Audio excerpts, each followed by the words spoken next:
Ladies and gentlemen, you know, tonight is such a special night, and I'm just so grateful to have had Ursula here. To just take a look out in this audience and to see really multi-generational just energy in this room. I see people who are much younger than myself, and I see people who are my elders here, all in the same room on the same tip. Like, that is crazy.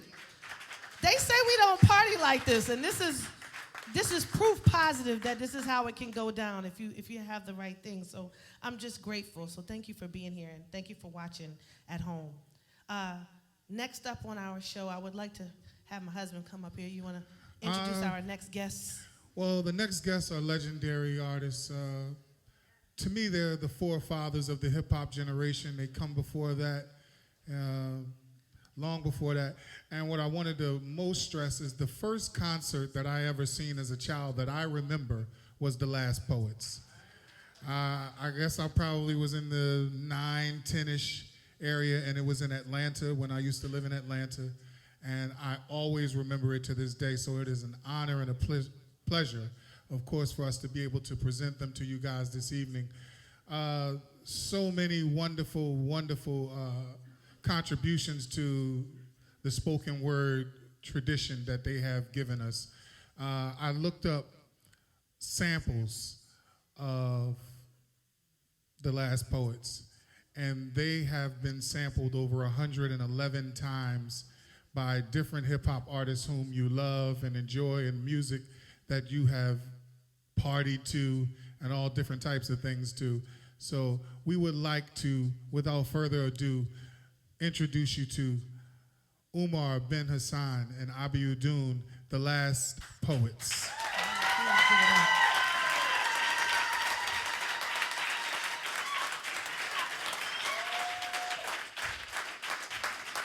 The legends. The legends. Legendary. The legends. Yes, indeed.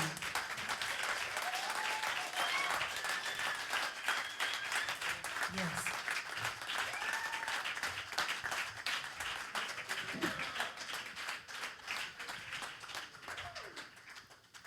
Y'all see this love?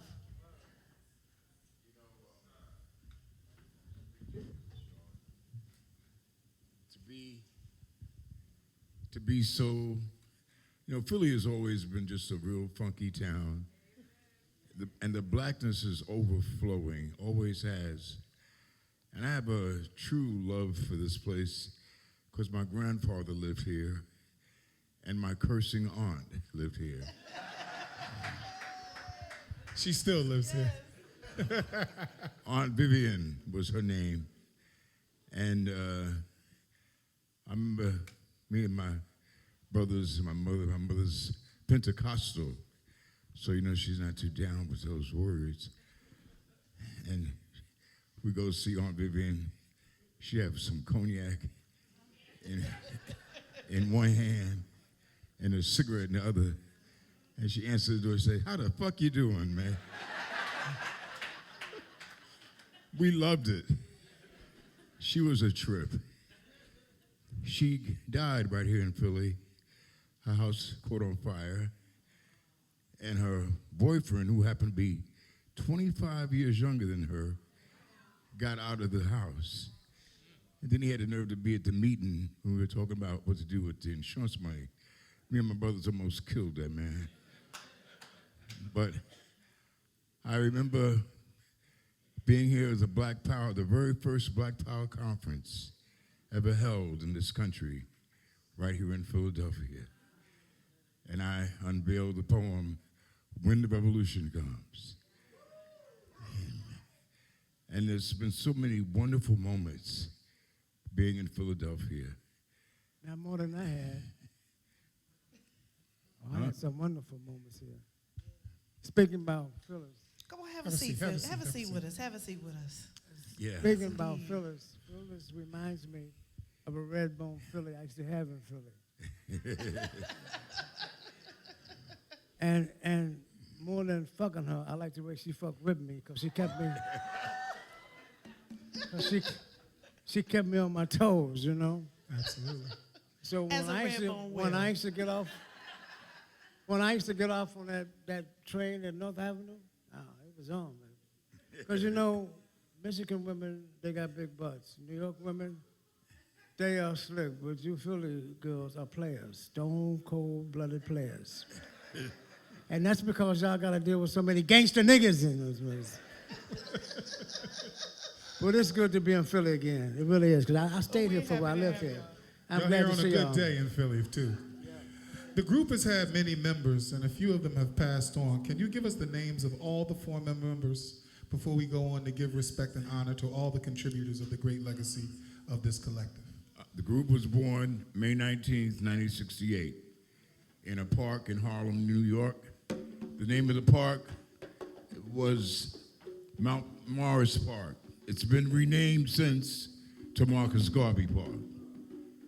And on 1968, a brother named Garland Kane and another brother named David Nelson and myself went on stage. We didn't have a name, but what had happened is April 4th of 1968, Martin Luther King had been assassinated.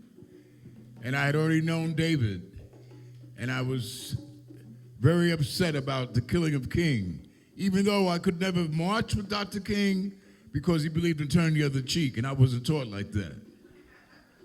But the fact is, I felt it was an insult that they would kill this man.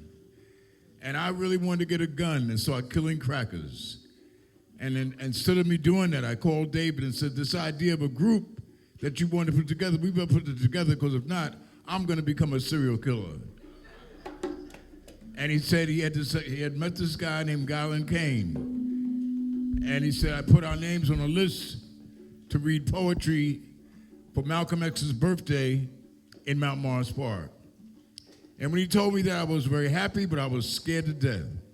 Because, see, Harlem to me was like one big Apollo.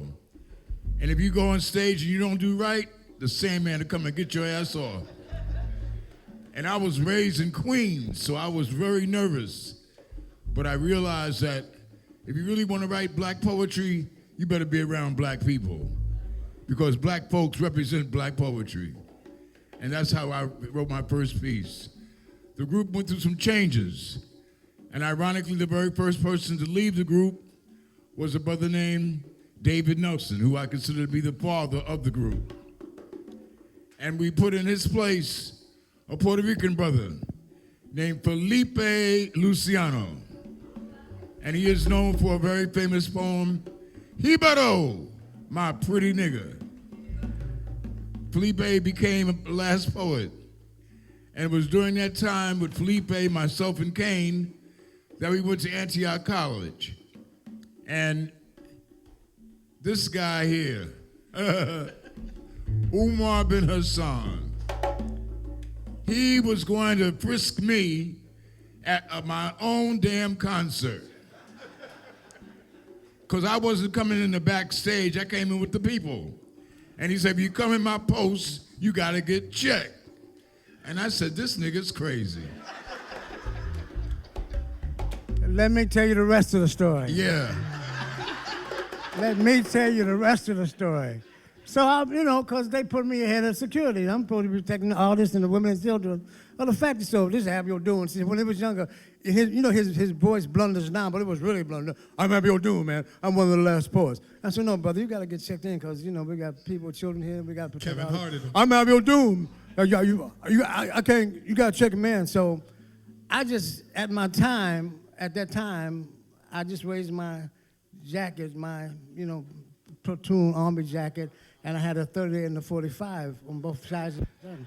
So I said, listen, brother, you either check in or you check out. Because I'm here to protect the people. I'm going to protect black people. So he said, okay, man. Okay, I'll check there. But then, when he got on stage, his bailiwick, he just went off on me. Man, who's that crazy motherfucker y'all got out the gate? He gonna kill all of us before he kill white people. But then, when Felipe, when it was him doing the Felipe and Garland Kane, when they did that poetry, it really, excuse my language, it fucked me up, because I was doing a little writing there. I said, I want to do what they doing. I want to do what they doing. So But I had to go back to my hometown of Akron and go through a little riot because the police was constantly brutalizing our fathers and our grandfathers, and we wouldn't go for it. Then I was known as one of the so-called ringleaders of the riot. And next thing I know, the Akron Police Department is sending a letter of recruitment to my house. And my mother, thank God for black women because y'all smart. She said, you know what this is about. You know what this is about, don't you? You got to get out of here. Because back then in Akron, Ohio, in 1968, they didn't set you up. They set you up. So I left. I got fired from my, Firestone tire rubber. I got fired from, I didn't care anyway. But then I didn't have no more money because I stopped hustling because I was a nationalist now. I'm black. I don't hustle no more. All my beaver skins and my Hickey Freemans and everything is gone, brothers. How I'm gonna get out of here? I ain't got no money. So I pawned my sister's record player. Remember that record player had the little 33s that would drop? So at that time, I got it for $25. And at the time, a ticket from Akron, Ohio, to New York was just, it was $15. So I got $25 for the record player. So I had $10 when I hit Pittsburgh. I bought a little food. But when I hit Port Authority, I just had 22 cents in my pocket and 3 or 4 poems and a pair of jeans and a bag. I know Dune told me when he saw me, I was looking like little Lord Fauntleroy when he first met me, because I had on this old wood coat. But I came halfway across the country to become a last poet, and I did it. Wow. Did you guys feel like you were pioneers as this was happening? Like when you were recording early, did it actually dawn on you that you were becoming the innovators of a movement that will go on to birth a whole nother generation of musicians?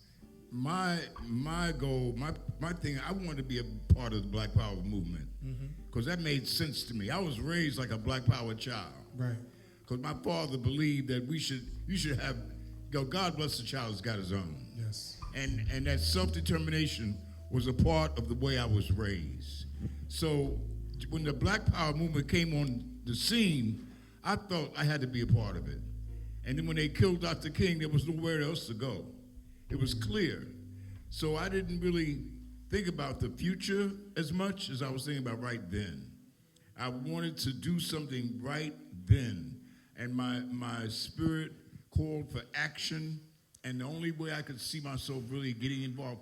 The only problem was, and I like to say this to the entire audience, is that the brothers who I admired back in the day, they were older than me, and they would say, well, you know what Chancellor Williams says in The Destruction of Black Civilization on page 239?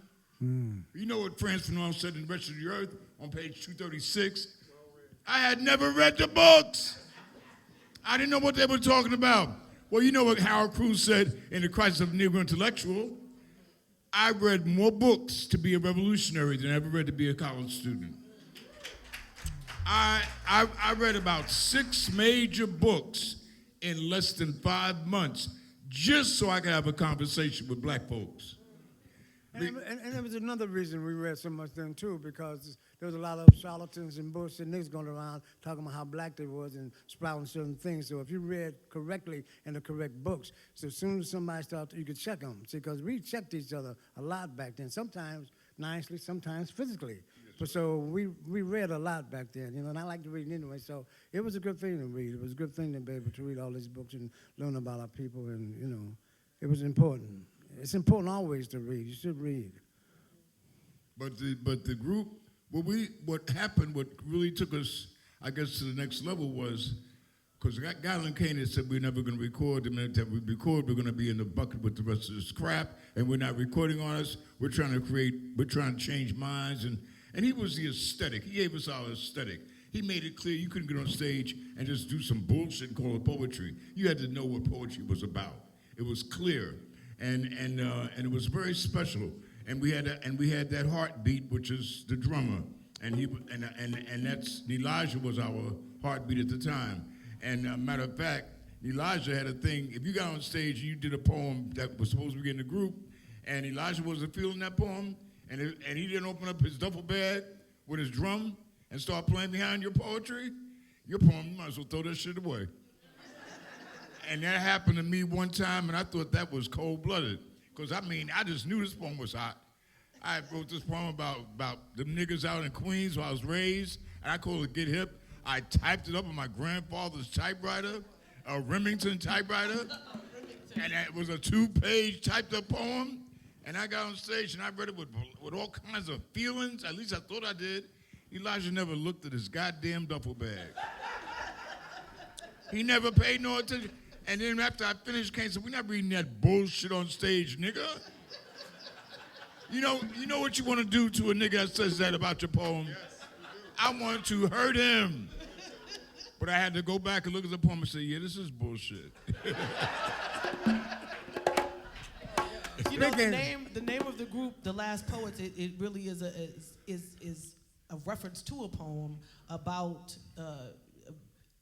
getting rid of, no longer doing poetry, basically in a time of war. The brother, unfortunately, Lil Willie, which is what we call him, his name was Kelpetsi Kokasili. Mm-hmm. He died last week. He, along with Hugh Masekela and Y.T. Walker, died within 3 days of each other. We didn't mention him. Last week. And it was his poem, which is on page 235, in Black Fire, a great anthology that everybody should try to get a hold of the writings of the 60s, plays, short stories, poems, essays. It was edited by Leroy Jones and Larry Neal, and it's called Black Fire. There's no anthology that can touch it. It's off the chain. On his poem, it's called Towards a Walk in the Sun, and he's describing how horrible the conditions were for South Africans to live under that apartheid regime in South Africa. And at the end of the poem, he changes the font from small to big capital letters. And he says, this wind you hear is the birth of memory. When the moment hatches in time's womb, there will be no art talk. The only poem you will hear will be the spear point pivoted into the punctured marrow of the villain and the timeless native sun dancing like crazy to retrieve rhythms of desire, fading into memory. And then David Nelson added, therefore, we are the last poets of the world. You know, that's deep. I mean, you just told a story how somebody took you through changes about a poem, but I'm gonna tell you let me tell you another story. When I first doing it, I didn't have no place to stay.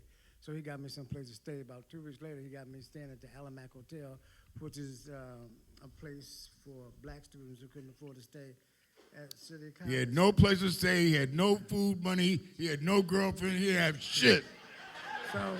So I know. He had them poems. Yeah. Now let me see. I know I came. So I got into the place. I was sneaking in at first, but after a while they let me in. So Dune, I know I come to be a last poet. So about a week later, Dune and Elijah come down and he said, Omar, you want to do something? So I said, yeah, because I want to be a last poet. So Dune introduced me. Here's a brother here from the Midwest. We're going to let y'all decide whether he becomes, I'm the only one who was decided by the people to come in the last poet. Everybody else knew each other. So I had like, 3 poems. One was called Nigger Town, one was called MF. You know, then I had another one. I can't remember that. So, but you know I did the MF poem, don't you? So I did so-and-so, Martin was a so-and-so MF, and Huey was a so-and-so MF, and Malcolm was a so-and-so MF. And so everybody said, oh, he's a little rough, he's crude, but put him in a group. So Dune said, yeah, okay, Omar, you're going to be in a group, but you ain't never doing that motherfucking poem again. And I haven't done it in 50-some years. Umar came to the group. But I asked the question really because I'm just so curious, like, you know, when you're, it kind of, to me, spoke on that in times of war, when you're in conflict, that there is really no place for art. Not completely, but that at that moment, that art becomes something that's, you're thinking about survival. Many people have talked about even the current situation that we are in is a time when either we need to not pay as much attention to entertainment or things that people call art and be more distractions. Focused, quote unquote distractions. What do you think is the role of art in a time of war, in a time of conflict? Well, you know, art has always been like it's kind of like, it echoes the sentiments of the people. And if it doesn't, it's really not art. I mean, when we're going through changes as a group of people, we're going through some major oppression. The poet, the musicians, the visual artists, they have got to reflect those changes that the people are going through. And they've got to like make it clear. And the poet, you see, the poet really is not going to tell you anything brand new, but the poet will make you see what you look at every day in a way you have never looked at it before. We're going to open up your eyes a little bigger than they were opened before. So the poet's responsibility is, we've never been in a luxurious situation where we can have art for art's sake. Our art has got to be purposeful, has got to have some direction, has got to move us to the next level. And we've been doing that all of our lives. When we sang the blues, there was a reason for it. We didn't just sing it because it made me feel like I ain't got no money, I ain't got no honey, and so I'm going to sing this sad song. There was a statement being made there that would lift you higher. And when we created that stuff, we were actually creating medicine so that we could feel better about ourselves. And so our art, the poet, all the artists, the jazz musicians, the visual artists, the dancers, all had to respond to the situation and the circumstances that black people were facing. And see, understand, rhythm is a very important thing to us. It's a very important thing to anybody because rhythm is about life, the rhythm of life, the rhythm of song. Because, you know, when Y'all heard it. when they brung us here and shackled us on the boats and raped us, they tried to take away our rhythm. But then in the fields picking cotton, we picked it up with singing songs with each other. Or the brothers who worked on the slave, and the brothers who do on the roadway, you know, boom, zoom, boom, you know, boom, zoom, boom, boom, or the chain gang, or the brothers. So at rhythm, that's what kept us alive, and that's what keeping us alive right now. The fact that we still have this rhythm that is international, intergalactic, and our ancestors are still watching and say, y'all got a rhythm, y'all got to get back in rhythm, because their rhythm that we've tried to imitate and be part of has made us sick. Speaking It's of made rhythm, us sick. was hip-hop something that you guys embraced from the beginning, or did you have apprehensions about it? Well, I always told the brothers it's about the beat. When people ask me about it, I said, just listen to the beat. Don't worry about what they're saying. Don't get upset about what they're saying, because it was the beat. Because these kids the back rhythm then, again. they were, it's back to rhythm again. That's what I was, just listen to the beat, because the beat is African. They were African. Now the words, you know, they had to catch up to that, and some of them cool and some of them couldn't. But I always tell them, just listen to that beat, man, because that is us. They knew what they were doing. They maybe unconsciously they didn't know, but it was part of our history. Hip hop is part of our history. Some of us may not like that, but it's part of our history. I always say hip hop was actually a Rolls Royce of a creation. The problem is that you got to watch out for who the driver's going to be. Because you can have a nice Rolls Royce and have the wrong driver, and that bad boy can be a wreck before nightfall. And that's the only problem. There's some folks in hip hop who I have nothing but love for. Rakim, for example. KRS. Chuck D, for example. Melly Mel, who gives us mad love on our CD, Holy Terror.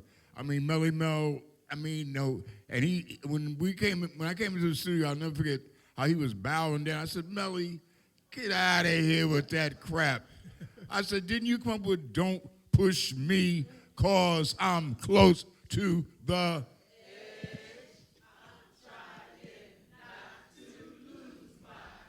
ha, ha, ha, ha. The message. Come on, y'all. The message. So there's some brothers and sisters who have said some things. I love, when Queen Latifah did UNITY, Yes. that was very important. I mean, so the message is being given, and hip-hop is followed through. I've never endorsed myself being a hip-hop artist, but I do understand how we had that influence on them.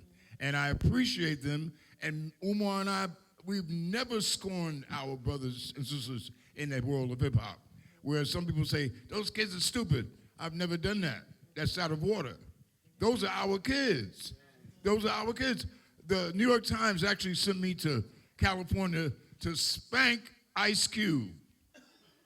And I didn't know what they were trying to do, because Sheila Rule, the editor of the fucking New York Times, she was with me, and I'm sitting there in this place, School of Knowledge, eating fish and chips, and we're talking about bitches, and I say, yeah, but sisters act like a bitch. That's what you got to call her. She's a bitch. And so we started laughing 7-5, and we talked about niggas and stuff. And at the end of the day, Sheila says, I don't think my editor's gonna like this article. I said, what do you mean? You and Cube seem to be agreeing. I said, oh, I get it. I was supposed to pull out the paddle with the holes in it and spank him. Oh, I said, I can't do that. He's my kid. I said, well, I look like I might as well spank my damn self. I said, the last poets used nigga for days. Nobody could out-niggify the last poets. Out-niggify? You can't No, out-niggify me. no, it's true. I will make sure that I cite you as a reference. Whenever you utilize Ladies and that gentlemen, terminology. when you hear me say it, I make sure I give you your credit. No, but I think that's profound what you're saying, because really now that all of us are in our 40s and headed towards our 50s, there is a very interesting conversation with us as as a generation of hip hop and how we discuss the next generation, and not always with fuzzy words of love and acceptance. Right. So I think it's really, really a beautiful thing to hear you say that and giving us all some guidance on how we should approach the following generation. I'll go back a little bit. While you guys were, at one point during your career, you all were placed under the program COINTELPRO, counterintelligence program, which I'm sure you all had dossier and all kinds of different things going on. When it was just me and Jalal working together, we had people stopping us on the street, and people they would I'd be at home and I'd pick up the phone and somebody would say, well, Mom, I love This Is Madness, the rendition of This Is Madness. I came here to see this. We knew who they were. I mean, we knew who they were. And then once, about 10 years ago, I was in Columbus doing school, working in Columbus. I had a friend of mine who worked at the radio station in Ohio State University. And he asked his friend, why don't you go out and get some of the files that they had on us? I said, I don't know. I know they had some things on us, but the white boy went back and brought out, the Department of Defense. Richard Nixon had us, some other departments, this department was watching us. And, because a lot of people know how powerful the last poets were. We did not even know at the age, because we got to people. We could really get to people because we were young and we were unafraid, and we had the groups of people's mind, and we were how much depth it was. We didn't know that, but we really did. But we was just, we weren't scared of nobody, though. They just nobody scared us, because, it was like, if you're really going to talk some shit, you better come do some shit, because if it look like you're going to do some shit, I'm going to do some shit first. See, that's what we said. So, we never, it wasn't that we got scared of them. We just kept doing what we were doing. We kept doing the poetry, because the different groups, we made a very distinctive choice back then too, because all the groups wanted the last poets to be part of them. The Panthers was after us, the Nation of Islam wanted us, and this group wanted us because we had we had a rivalry. The people loved the last poet. Pimps, hoes, numbers runners, everybody. Everybody loved the last poets. And so whoever had the community at large. So whoever had the last poets in their group had a large contingent and had voice to the people. So, but we made a distinctive thing. So no, we don't belong to no group. We don't belong to no group. We want to be able to do something when any other group asks us to say, can we do a benefit? We can say, yeah. So we want to say, well, I can't hang out with y'all because y'all don't believe in what we believe. So we made that. I don't know if it was Allah made it, or it was just our own reason, but we always made ourselves to stay independent so we could work with other people if it came down to it. And that Umar just described was the actual premise for what got the group together. Because David Nelson had made it clear a year before the group actually was born that he wanted to do a collective of poets from different walks of life to give an example to black people of how critical it is for us to have unity. I don't care if you're a Muslim and you're a Christian and you're an atheist. It doesn't matter. We got to get together. We all got the same foot on our necks. And so it was just a matter of shelving those differences and coming together to get rid of a major problem that we were all faced with. And it was, that is still what Umar and I echo. And he's right. We never joined any organization because of that. And folks try to do that. And you're talking about the COINTELPRO and our surveillance. I was in prison for robbing the Klan, all right, down in North Carolina. Oh, yes. Robbing the Klan? Yes, the Ku Klux Klan, yes, sir. I'm not going to tell y'all about that story. I'm going to let him tell you that one. And the fact of the matter is that I'm sitting in prison, in Central Prison in Raleigh, North Carolina, and I get a call to the back hall. Back hall was where you had visitors. And I knew that my wife wasn't coming to see me. And I go down to the back hall, and it's a little white man named Mr. Greenberg. And he says, I was assigned to you in 1968. And I said, assigned to me? I said, what are you talking about? I'm a poet. We know, but what you were saying was kind of subversive, and we thought we should keep an eye on you. And I'm a part of a village in South Carolina. It's called Oyotunji. It's a Yoruba village that still is in existence in South Carolina. They sent a spy guy, a black spy guy, to the village, and he disappeared. And so Mr. Greenberg came to the prison to talk to me to find out if I knew about the disappearance of this guy. I'm saying, since you know everything I've done since 1968, and I'm sitting up here in prison, what in the hell would make you come here asking me? He says, because he says, your wife is a part of this, what is it called, the Yoruba religion? I said, yes. And you get letters from her on a regular, I said, listen, I don't have no idea what you're talking about. I said, first of all, you got to realize something. If you guys sent a black spy down to the Yoruba village to check on what the brothers are doing, I said, those folks know magic. That guy, he could be poof, he could be in the air. I said, we could be breathing him right now.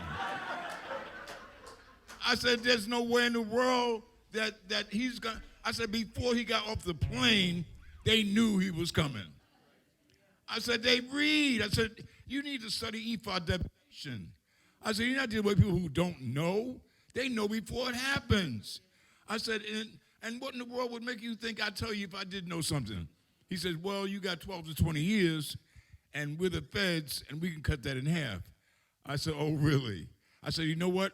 I've already set my sights for 12 to 20. I said, I'm sorry. And I don't know anything. You know what he started doing? I went to school with this guy. What's his name? We used to call him Big Lou, but he's got a different name now. I said, oh, Kareem Abdul-Jabbar. So he started talking about that. I guess that was supposed to soften me up. I said, I just looked at him and said, I'm in prison. My mind is clear. Forget your little games. It's not going to work. But Umar told me about his personal agent. Each one of us was assigned an agent. Each one of us. And we are poets. But if anybody knows the history of poets, poets have the greatest influence on the masses of the people. Power of the spoken word. And that's always been the case. In every single culture throughout the world, the person who's the most dangerous in that community happens to be the poet. The timelessness of the messages in your material speaks volumes, and it's as if you could have recorded a lot of the material that you have from the past today, and it still will be relevant. What do you attribute that to? Oh, man, I mean, poets, I think if you're a poet, you automatically have a little prophecy in you. You can't help it. Because you're discussing now. And when you really break down what's going on right now, you're also talking about what's happening in the future. Because everything is connected. The past is connected to the present, and the present is definitely connected to the future. And as a poet can describe that better than anybody. That's a part of our legacy as being poets. The fact that we're going to investigate life in its entirety. Not just a piece of it, but the entire picture. I mean, there are people who walk up to me and say, automatic, systematic, remote control, synthetic, genetics, command your soul. Automatic, I mean, that is ridiculous. I mean, that is, because that's exactly where we're at. And that was written, what, about 47 years ago? And that's where we are at. And the men will look like the women, and the women like the men. And then, I mean, come on. We said that. And this is being endorsed. I mean, it's amazing.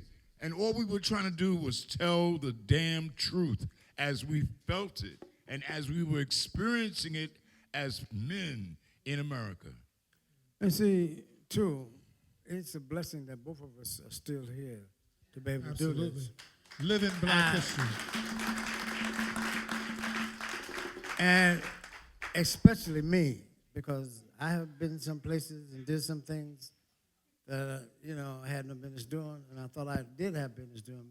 About like 15 years ago, I had to start to go inside and find out, why are you so crazy, motherfucker? Why you just do wild-ass crazy shit, man? What's up with that, man? And I had to go in and look at myself, because, if you keep blaming somebody else for your own bullshit, all you're doing is just becoming a bigger victim. You stay a victim when you constantly blaming somebody else. Well, the white man is a Jew, this, and them, that, and this, or that, and that. All you're doing is becoming a victim. You ain't changing. So you really, basically, because my grandmother always had a thing about it, you got to be responsible for your own dumb shit. And if you can't be responsible for your own dumb shit, then all you're doing is becoming a bigger victim, because you can't put your own dumb shit off on somebody else. You got to go on yourself and start looking at things. And I looked inside myself, and I know how to be a nigga. Oh, I like being a nigga, too. I was good at being a nigga. All my friends knew it. My enemies knew it. So I'm saying, well, why you want to be a nigga, man? You supposed to be a last sport. You got to change some of that. You got to get rid of, because I could be something to deal with, So I just had to start working on myself. I had to start going in here. And, and now at the age I'm at, I'm 69, I feel so much better that I have gone into myself, because you just can't keep living on blaming somebody else for who you are or what you're doing. You got to go inside. And that's why I look at black people. We got to stop blaming so much everybody else. Because, we talk about we ain't got no money, but we give our money to everybody else. We give our money to the Arabs. We give our money to the Chinese. We got money, but we give it away to everybody else. But so what makes us that we can't get to keep the money ourselves? Because we're so petty with each other. We self-hatred with each other. We're jealous of each other. We're jealous of each other, and we just don't want to seem like they know how to get together and do things. But see, the thing about me and Duna is that everybody knows that we're two different. We are two different personalities. When we first got back together, we was like almost going at each other with bats and stuff. But Baba, you can see how big Baba was. Baba would say, "No, y'all stop it." But we, so we got to the point where we realized, "Well, we're doing this, man. Let's work together." You, Abiel, Duna, Umar bin Hassan, and we've learned to do that. And that's probably one of our greatest things. Everybody else knows that we are two different personalities. But when it comes to working on stage and spouting who we believe in, trying to help other people, we are able to do that. And I am proud that we're able to do that. Matter of fact, I would say this to y'all. We are the longest tenure of the Last Poets since the Last Poets got started. Umar and I have made a second comeback about almost 30 years ago. And we are running around the world performing, and even though we have gotten on each other's last nerve, this is my brother, and I would die for him.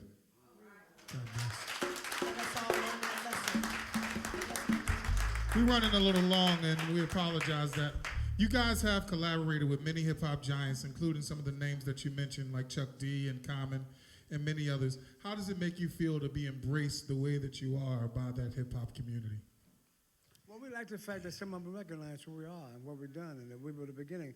Because the thing about it, everybody can always talk about, we the progenitors and the godfathers of hip-hop, but people will never tell you how much we changed the record industry. Because when them albums started coming out selling like that, words with music, with drums, that had never happened before.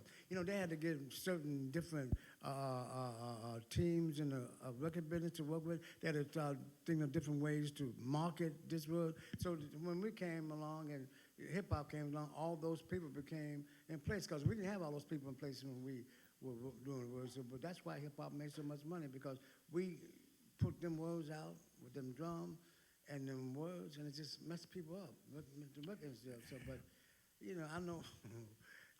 but it's so we really hit.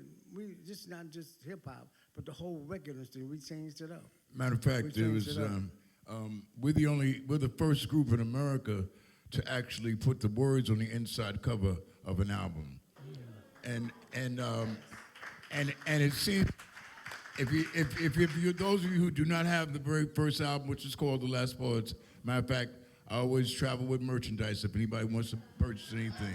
Yes, absolutely. So the fact is that I wanted the words to be on that first album, because I just thought that we were talking so fast that nobody was going to be able to understand what the hell we were saying. And I remember Alan Douglas, the producer, he said, "Why do you want the word?" I said, "Because I want people to understand what we're saying." And then Umar and I happened to be in D.C. about 20 years ago, And this woman called up and she says, I just want to thank y'all for helping me raise my boys. So I looked at Umar and he looked at me, ain't me, man. I said, sister, I said, can you please explain yourself? She says, well, I said, I have 2 sons and I'm a single mom. And when they'd act up, I would put them boys in a room with a speaker and I'd lock the door. And the only thing I'd play is The Last Poets and Malcolm X. She says, and the only thing they could read was the liner notes on the Malcolm X album and the words of The Last Poets.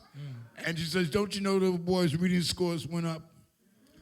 Let that go and get them in the spirit. There you go. They could do that, and I've tried to tell some of the educators that I work with, they could do the same thing with hip hop.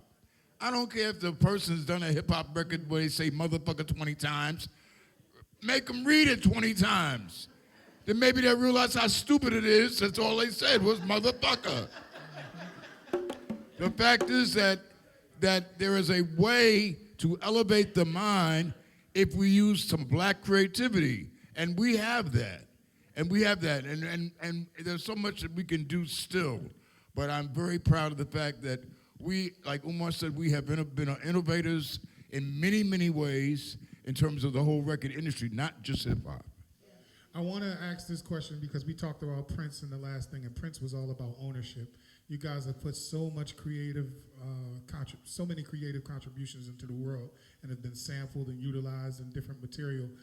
Did you guys have ownership of that music from back in the day? Because even if you didn't, by now it seems like the statute of the limitations should be up. Yeah. You should be able to. So do you receive credit as well as financial things from these records that get sampled? I have this group called Royalty Recovery.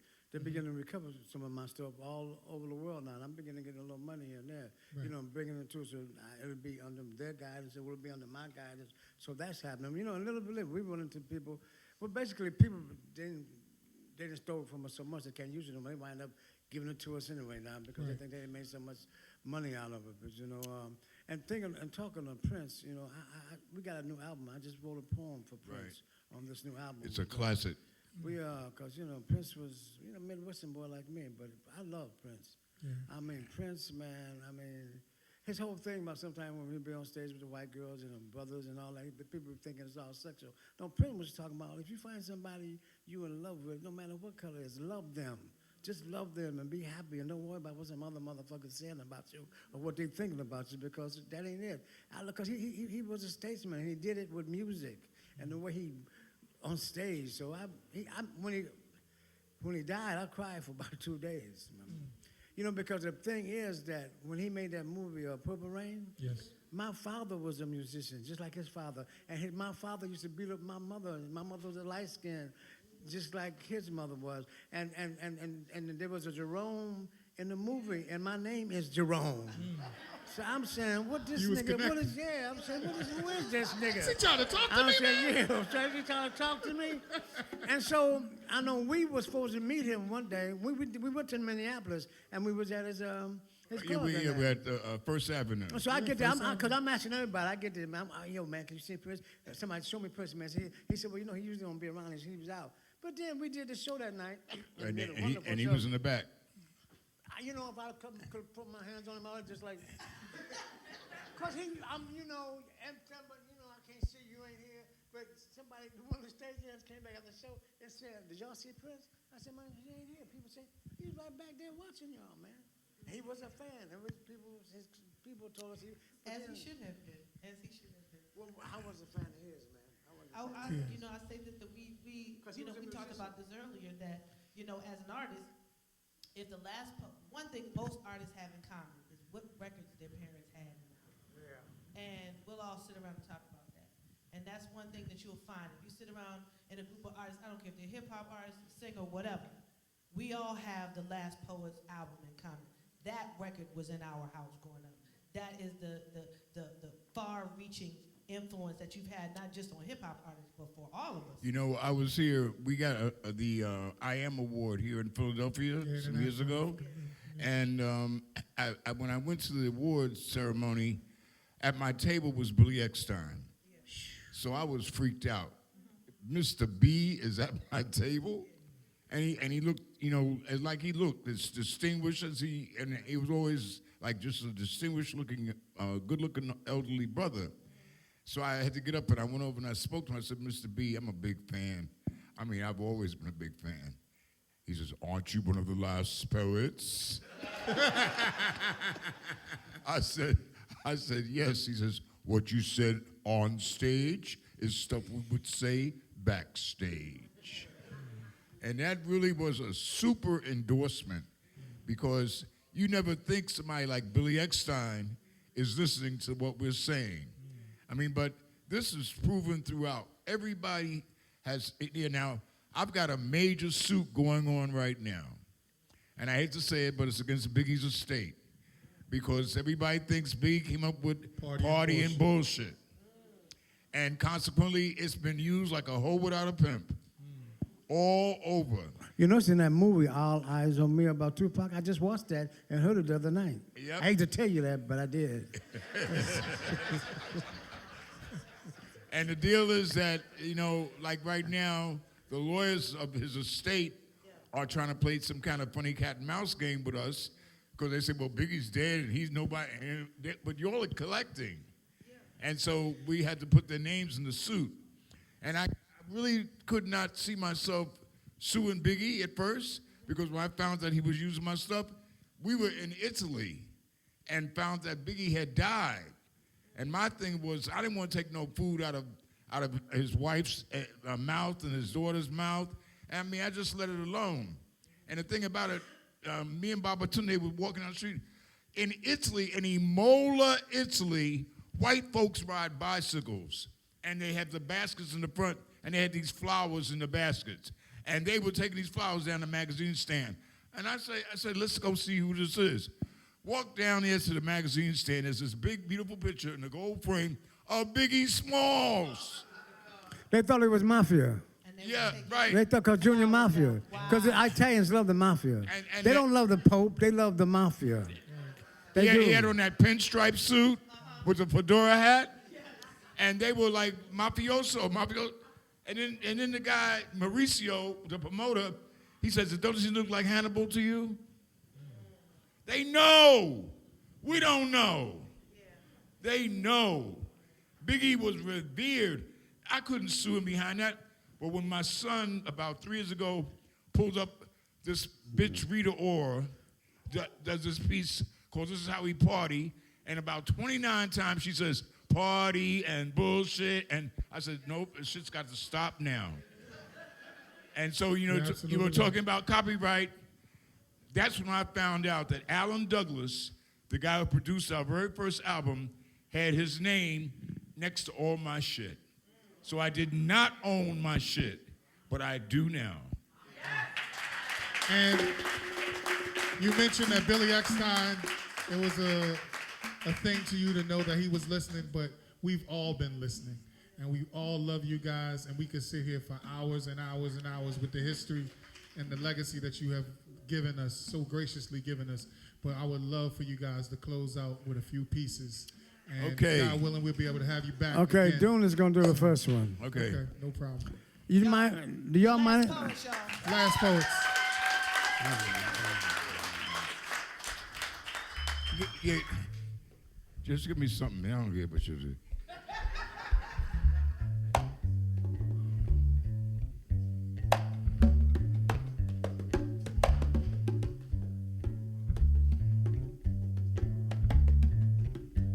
I want to hear you too on the keyboard.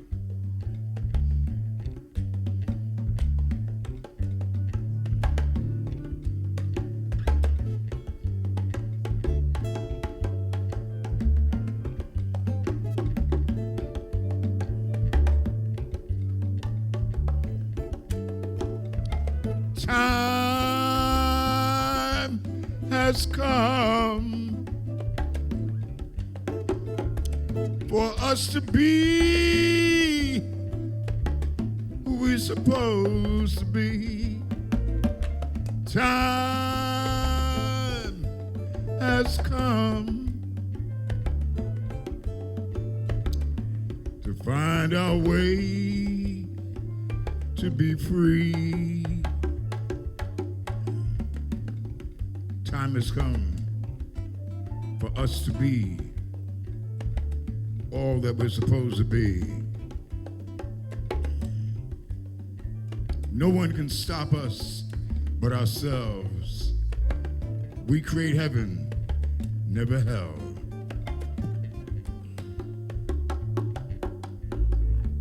We have a reason for the changes we go through. We must understand it makes us stronger in everything we do. Time has come for us to know where we're coming from.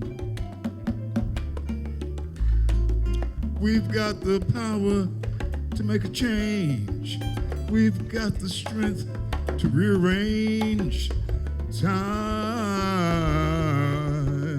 has come.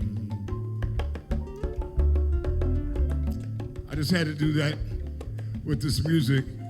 I love the music, y'all. Yeah, yeah, yeah, yeah, yeah, yeah, yeah.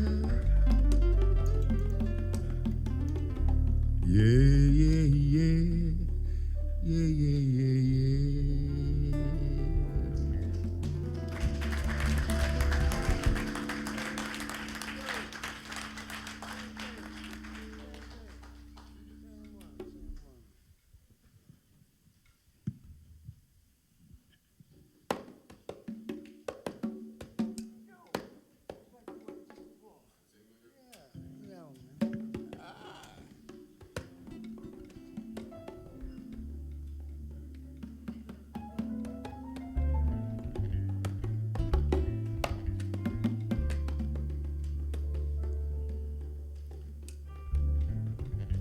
Time in. Time in becomes time out. Group anxieties become personal doubt. Expressing ourselves in dots and dashes, pure cocaine and false eyelashes. Living inside words that seem to lie. Living inside excuses that pass us by. Living inside loneliness becomes a high. Living gets mixed up with wanting to die. A daily question of going insane while we torment one another trying to ease the strain. Dreaming of tomorrows we'd like to know. Repressing our thoughts but wanting to grow. The heart and soul are not involved. Idle chatter becomes reality while problems go unsolved. Prearranged, prefabricated, and preconditioned. We're baptized, advertised, and posthumously mentioned. Weaned and groomed for the glory of applause. Living off the mercy of unwritten laws. Shell-shocked patrons making peace with God while I'm throwing of a monkey's nod. Shell-shocked patrons making peace with God while I mind of a junkie's nine.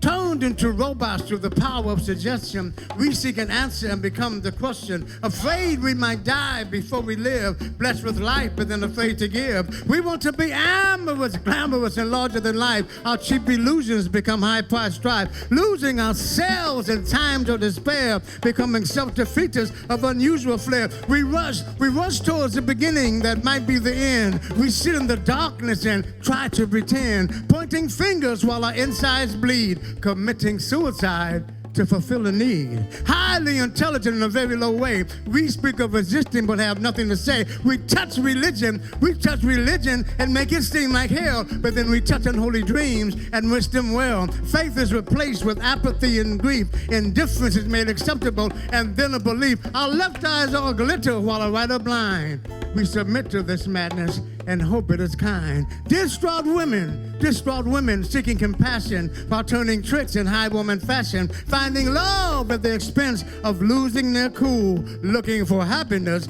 but finding a fool. Their moments of trust become deceitful charms, one night stands in strangers' arms, carousing with disaster in very high places. Carousing with disaster in very high places while cutting off noses to spike their faces. While the men play games of power and glory, tattered remnants of an old war story outside themselves, inside their heads, top secret discussions on waterbeds. Men without neither rhyme nor reason, lost in the depths of mental treason, abstract victims of the American dream, victims of a subtle but disguised scheme, victims of a dangerous but scheming game, rugged individualism with a psychotic name. We confuse the normal and we exalt the extreme. We make war a reality and call peace the dream. American contradictions in black and white. We illuminate contradiction and call it the light. America provides you with fortune and fame while stealing your soul for its own acclaim. With the English language at its command, it perpetuates illusion throughout the land, running big game in tiny print. Before you've got it, it's already spent. Making sacrificial lambs of the middle class, indulging in rhetoric with his head up, but lulls you to sleep with the 6 o'clock news, and then wakes you up and spoon feeds you blues. But from the darkness of ourselves, we can find a brighter day. Understanding and truth must show the way. To understand that every man's color will not be as hard. To go inside yourselves is where it must start. To learn to be considerate, to learn to be humane, to learn to use power and not be complaining. To understand you can be strong and not be crude. You can be outspoken and not be rude. To revile the tyrant, to protect the weak, to ensure the innocent their right to be looked, to be meek, to look on the sea and understand its motion, to understand tenderness and give it devotion, to understand courtesy and to make it a pact, to understand what love is and make it a pact. Because we all must struggle, we all must try, because somewhere in the future we all must die. But to leave a legacy which will long unfurl that ours too was a struggle for a better world.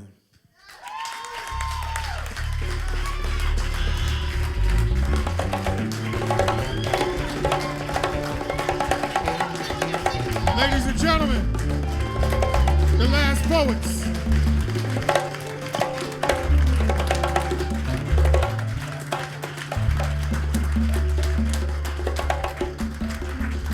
We want to thank you, brothers.